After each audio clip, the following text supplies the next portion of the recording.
Bohuslän har länge varit känt för sin traditionella klättring och bouldering. Men de senaste åren har det även tillkommit en mängd bultad klättring i absolut världsklass. Klättraren Said Belhash har levt som nomad i över 20 år. Åkt kors och tvärs över världen i jakt på klätteräventyr. När pandemin hindrade honom från att resa la han istället all sin energi på att utveckla klättring i Bohuslän där hans liv som klättrare en gång började. Resultatet blev 5 nyutvecklade berg med över 50 bultade leder i varierande stil och svårighetsgrad. Nu får vi följa med när de samlar ihop ett gäng passionerade klättrare och ger sig ut bland Bohusklipporna för att njuta av klättringen och lära sig av varandra. Grundtanken var ju hela tiden då att men jag vill inte bulta det här bara för mig själv. Utomhusklättring bygger ju på att det finns kreativa människor som vill göra det här.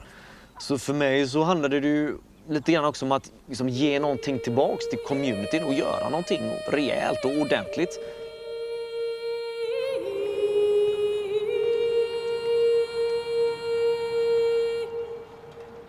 Alltså jag började ju klättra här på västkusten för 30 år sedan och då i begynnelsen redan så var det ju just då både bouldering, trad och sport.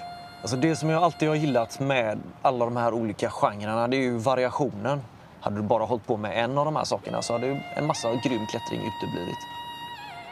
Alltså när jag satte ihop det här gänget för att åka upp till Bohuslän så vill jag ju ha ett bra team liksom med folk med olika bakgrund och sådär. För att det är det som är kul med klättring tycker jag. Och klättra med alla möjliga sorters människor. Och det tycker jag ju rent allmänt är en sån rikedom i klättring. Att alla kan klättra tillsammans oavsett vad man har för bakgrund egentligen.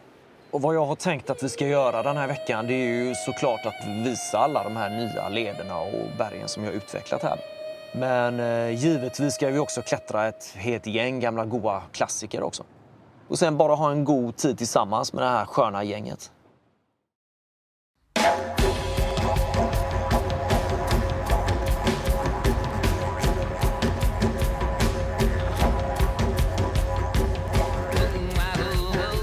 Alltså jag gillar ju att klättra med alla klättrare egentligen. Det spelar ingen roll, ålder och så vidare. Men vem som helst som är inspirerande och positiv och på. Och tittar man på den här yngre generationen så är de ju alltid där. Och är på en otroligt hög nivå. Så man får ju verkligen ligga i för att kunna försöka haka på så gott det går. Och idag är vi då här ihop med mina kompisar Hannes och Emily och hennes pojkvän Albin. Ja, Hannes är ju vad ska man säga, en makalös klättrare som jag kan känna igen mig väldigt mycket från när jag var i hans ålder. Som är gränslös och bara kör liksom. Och är ju som sagt då på en extremt hög internationell nivå. Och Emily är ju liksom helt sjukt stark på de här greppen som jag oftast använder som fotsteg. Vi bouldrar här inne ibland och man bara okej, vad är det som händer nu? Jag är helt, du vet, det finns inte en chans liksom. Och det är ju återigen liksom, det är ju så vi inspireras av varandra. Alla har liksom sina styrkor och svagheter och så vidare. Men det nice är ju liksom att dela den här grejen ihop och bara göra så gott man kan. Ja, inomhusklättring är all ära, men efter våran session här så ska vi äntligen be oss norrut då mot Bohuslän och boulder uppe på Heller. Som ju är kanske främst känns för sin tradklättring men som har bouldering av absolut världsklass nedanför.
Stefan Wolf är ju i mitt tycke en av de mest dedikerade klättrarna vi har här i Bohuslän nu för tiden. Och han har ju bland annat då satt upp några av de absolut svåraste och farligaste ledarna här på Häller. Åh fy fan! Okej, all aktivitet måste stanna nu. Och ni kadetter, fram med röda mattan nu. Fort så in i helvete. För nu är liksom kungen här. Vad är röda mattan, man? Vad är röda mattan?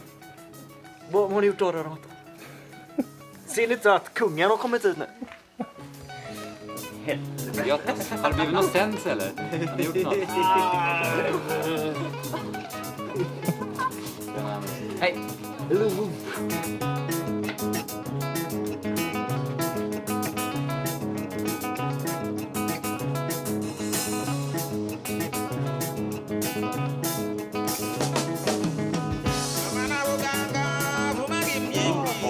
Oj.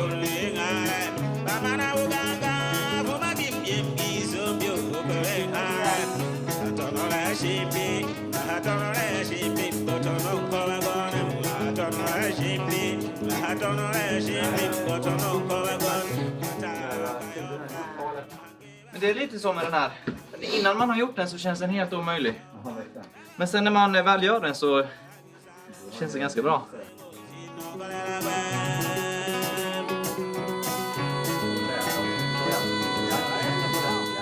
Det var svårt. Nu kör vi på en boulder här som är en av de, Big Five här på Häller. Som heter Hippodrom.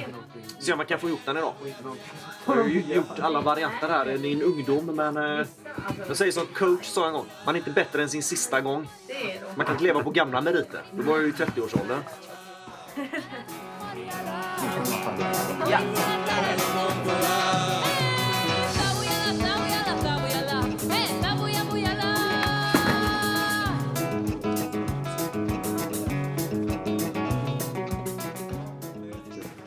Ja, jag har en ny beta nu. Som jag har ju Alzheimer så jag har glömt hur jag gjorde det här. Så att det är mitt sista hopp nu. Det är att göra det på ett annat sätt.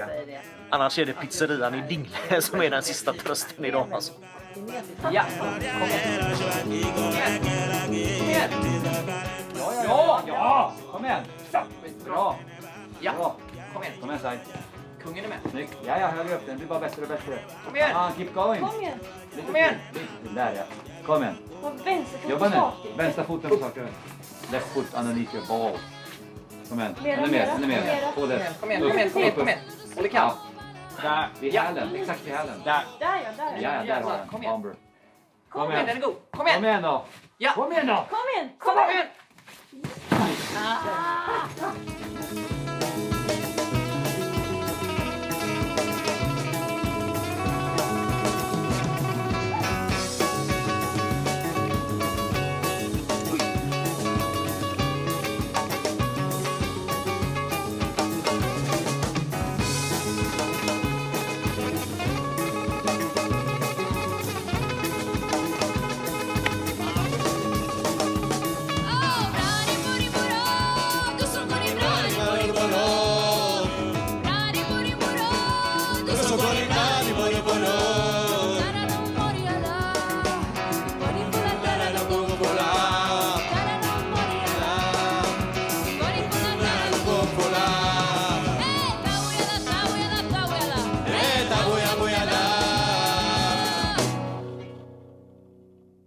Ja, Ulrika Tigs är ju en sån här otroligt positiv och glad person. Precis den här sortens människa som man liksom vill ha i sin närvaro. Helst alltid.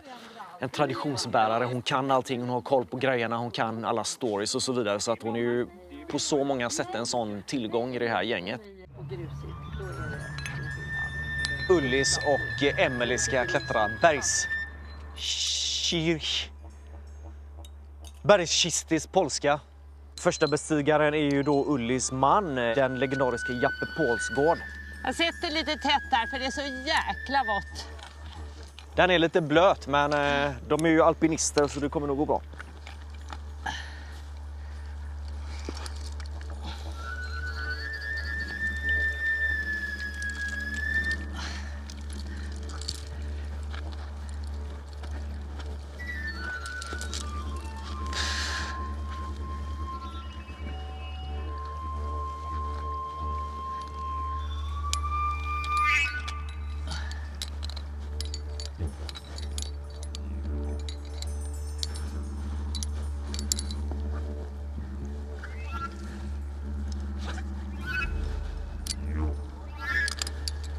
var helt fel att krita upp, kan jag säga.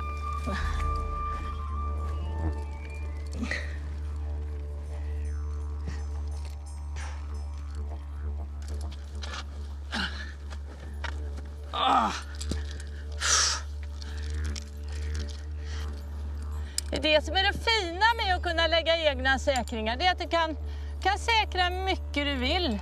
Du behöver inte vänta på de där läskiga bultarna.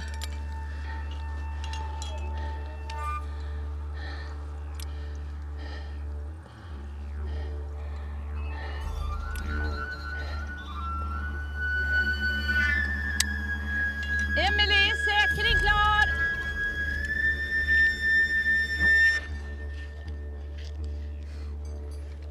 Det är bra. Jag låtsas jammar.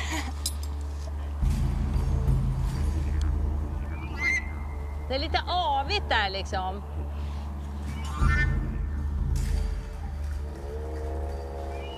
Det är bra. Härligt bra.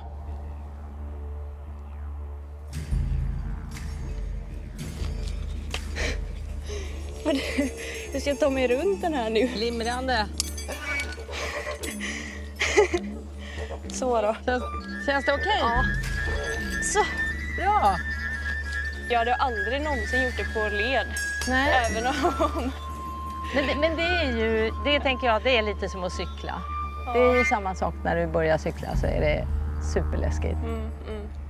Men du är ju helt hemma på, alltså, det är ju som, jag kan känna mig så jätteosäker på bullringen. För jag är ju så rädd för att falla. Det är ju ingenting som tar, här så är det ju något som tar emot. Det är ju en säkring. Välkommen till Guletorsk då. Guletorsken, det är det gula där uppe. Enligt locals. Som sagt var, förra året då med covid och lockdowns överallt och sådär, så tänkte jag, ja men det var första berget som jag hade i baktanken, just det där, den där klippan. Så jag kom hit helt själv och gick omkring här liksom och tänkte, jaha, vart ska man ens börja det här? För jag menar, det fanns linjer åt höger och vänster. Så tänkte jag, ja, man får väl börja i ena kanten och liksom jobba sig bortåt. Alltså jag var ju ute efter något svårt för min egen del. Samtidigt så tänkte jag att okej, men om det här ska liksom bli en sektor där man kan ta med kompisar och sådär, så måste det finnas alla sorters svårighetsgrader då. Och de flesta av de här lederna där borta som jag började med blev ju inte jättesvåra, fast väldigt, väldigt bra då. När det kommer till nytursutvecklingen i klättring överlag, det är ju kvalitet som är allt. Ja, en av de första kompisarna som kom hit då för att kolla på detta efter att jag hade kommit igång här var ju Stefan Wolf. Och ja, jag gav honom en liten rundvisning såklart och sa, ja, här går det grejer, här kan du göra grejer. Men Kinglinen var ju den här turen som han till slut satte tänderna i, som jag hade inte kommit så långt. Jag började ju längst bort här, så jag hade liksom inte hunnit bort hit än. Men för mig är det, du vet, det spelar ingen roll om han gör det eller om jag gör det. Det viktigaste är att någon gör det så att jobbet blir gjort. Jag behöver liksom inte paxa någon linje. Där kan du inte bulta, utan att han blev sugen på den var ju perfekt. All right, grymt. Då höll jag ju på att fixa med någon led här. Samtidigt hängde han här borta. Och by the end of the day så hade vi båda gjort i ordning 2 grymma linjer. All right. Vamos.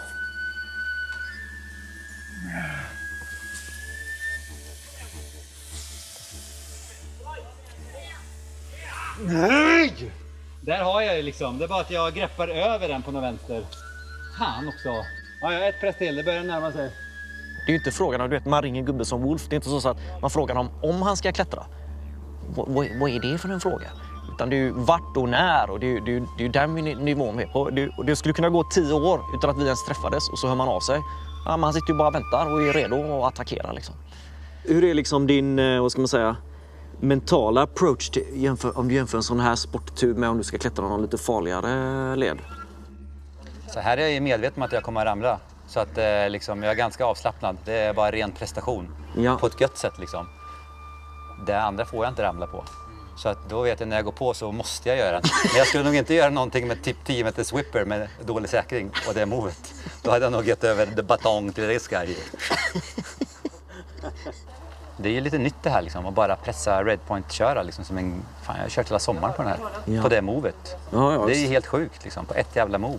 Ja, men det är ju det här det handlar om när det är redpoint. Ska man klättra hårt då får man fan med ligga i lite.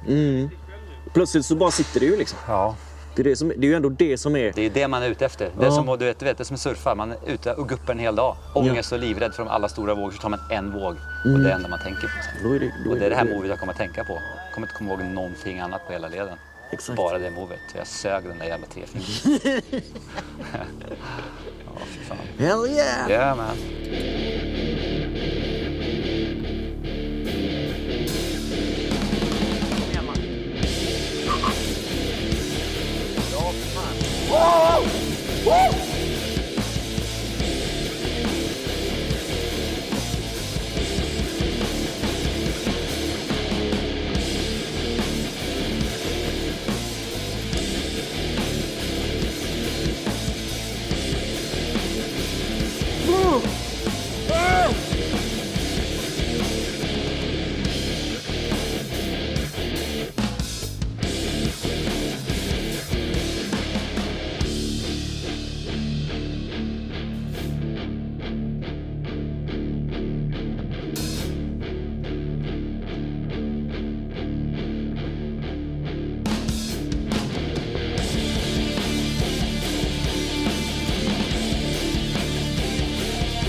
Vad ska vi göra idag?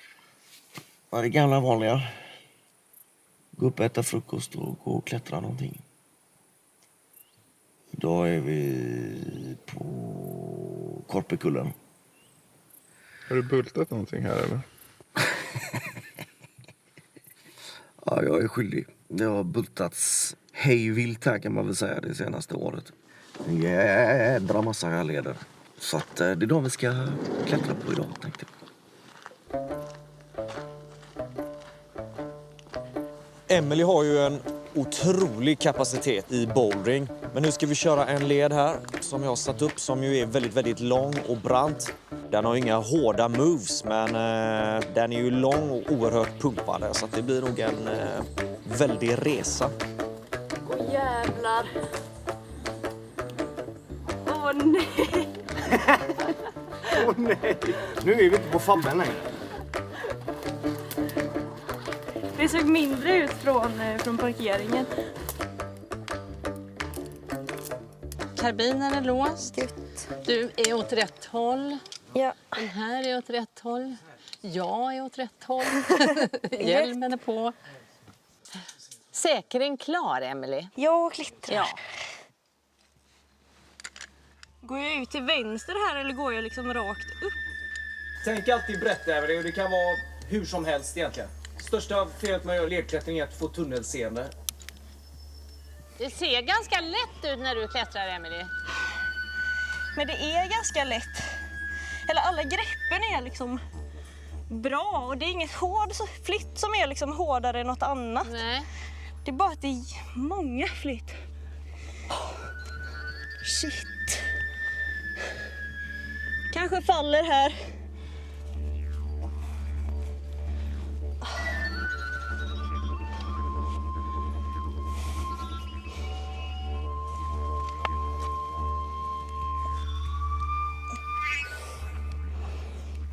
Det är bra, Emily. Kom igen. Okej. Jag kommer inte orka. Jag vill inte falla. Jag ser på dig hela tiden, Emily. Jag är så jävla pumpad. Kan jag ta?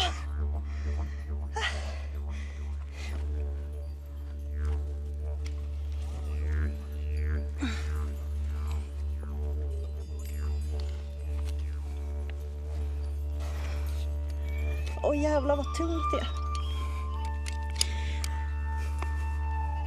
Det är bra jobbat, Emily. Ja. Hur kändes det där då? Skitjobbigt.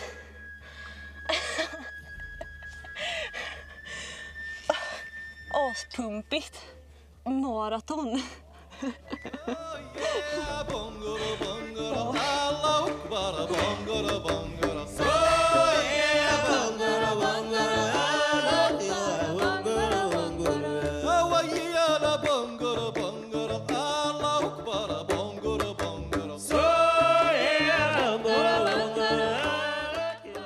Det är skitkul att Side har bultat upp så mycket nytt nu.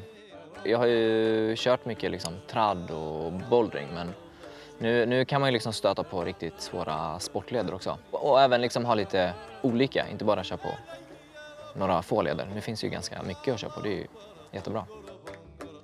Nästan dag 1 som jag började klättra så var det mina egna leder. Det här med att utveckla klättring har ju liksom funnits där för mig från början. Sen så har jag gjort det mer eller mindre under all tid, men det är en helt naturlig sak liksom, och som man också alltid då tittar efter om det finns linjer och grejer som är värda att lägga tid och energi på.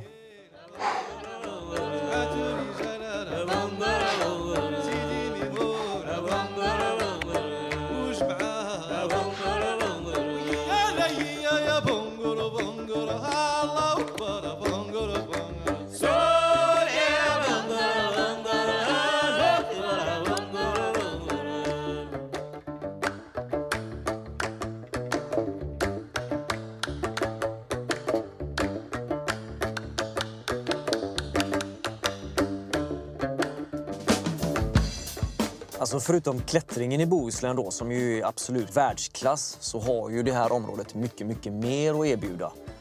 Och det är ju på något sätt den här kombinationen då av granit, hav som gör det här stället till liksom någonting helt magiskt. Alltså det ultimata sättet att avsluta en klätterdag i Bohuslän, det är ju häng vid havet. Bara vara i de där elementen liksom.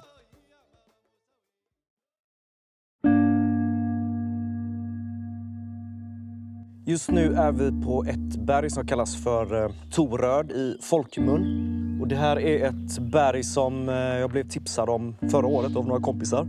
Fått 1000 sådana här tips genom åren. Åkte hit, hade väl inte jättehöga förväntningar och bara blev ju helt knäckt när jag kom hit. Mitt i natten i princip. Och började liksom klättra omkring här själv med en pannlampa. För det som är unikt med det här berget är ju att det är någon sorts vattenpolerad gnejs som är helt unikt. Jag har knappt sett något sånt här någonstans i världen. Och vad det betyder i klarspråk är att det är en sorts rundade, vattenpolerade, slopade lister överallt. Det är som att bouldra i fontan fast det är långa leder. Det mesta av det här har vi i dagsläget utrustat med borrbultar då, så det är sportklättring. Men det finns också lite potential för en del fina traddlinjer. Så jag hoppas att det här kan bli ett berg med lite av varje dag, både sport och tradd, sida vid sida. När jag bultade och gjorde i ordning den här förra sommaren så tänkte jag väl att den skulle bli ganska svår, men ibland är det ju så att man hänger utanför väggen och känner på grepp så känns det okej. Men sen när man verkligen är på så visar det sig vara något helt annat. Så tänkte jag att det kanske blir 8B, 8A, något sånt. Men jag tror inte 8 räcker på den här. Om vi nu ska prata svårighetsgrad, utan den är väl snarare det 9:e registret. Och det är ju de här grader, jag skiter ju i det, men oavsett så tror jag att det här kommer nog vara den svåraste turen här omkring på de här breddgraderna. Kom igen. Bra. Kom igen nu. Yes. Nu. Kom igen. Kom igen.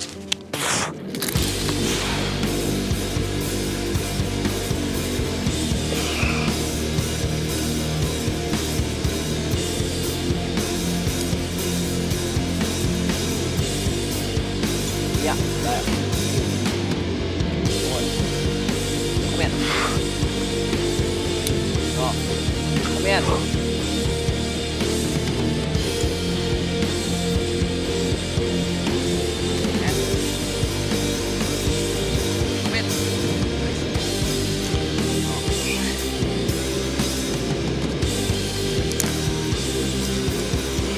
Kom igen.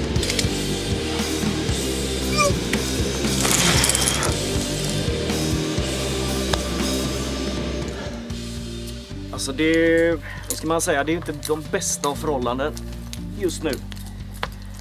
Och det är 2 ställen där, eller 3 ställen egentligen, där jag känner mig lite kort i rocken, men det betyder väl att jag är för klen egentligen. Det är sådana här moves som man tänker, ja, men i teorin om det är bättre förhållanden, man är i bättre form, så kanske de där kan sitta ändå. Det ska bli jävligt kul att se Hannes nu. Jag har sett de här en gång tidigare och såg sjukt bra ut.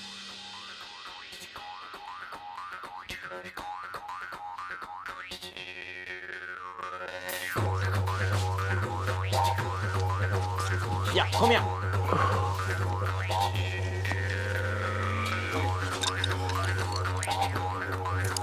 Kom igen!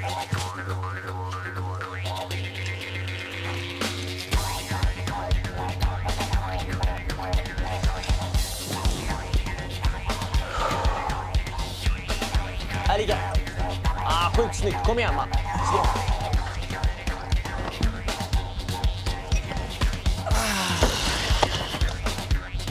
Vad bra! Fy fan vad bra!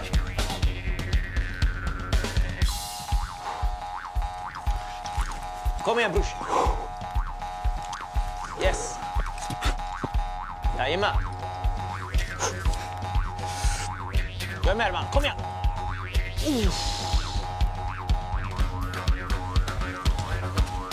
Ja då. Ja då.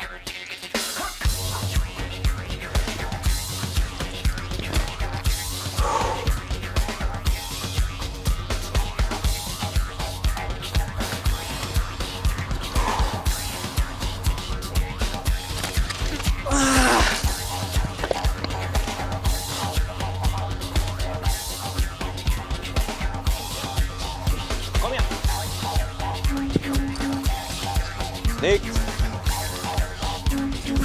Kom igen nu, brorsan! Vad tung du är! Fy fan! Alltså ska jag vara helt krass så tror jag faktiskt inte att jag kan göra den här leden. Även om jag har gjort i ordning den och allting sånt där och önskar att jag kunde klättra upp där så ibland får man ju bara liksom passera en sån här grej vidare till nästa generation. Och jag menar förhoppningsvis så kan Hannes göra den och jag tror att det här kommer bli verkligen en sån här milstolpe i svensk klättring när han väl blir gjord.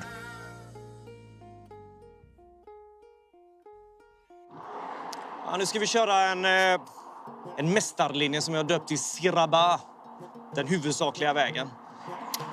Och vad mer ska man säga om det? C'est mythique quoi. Men c'est trop bien.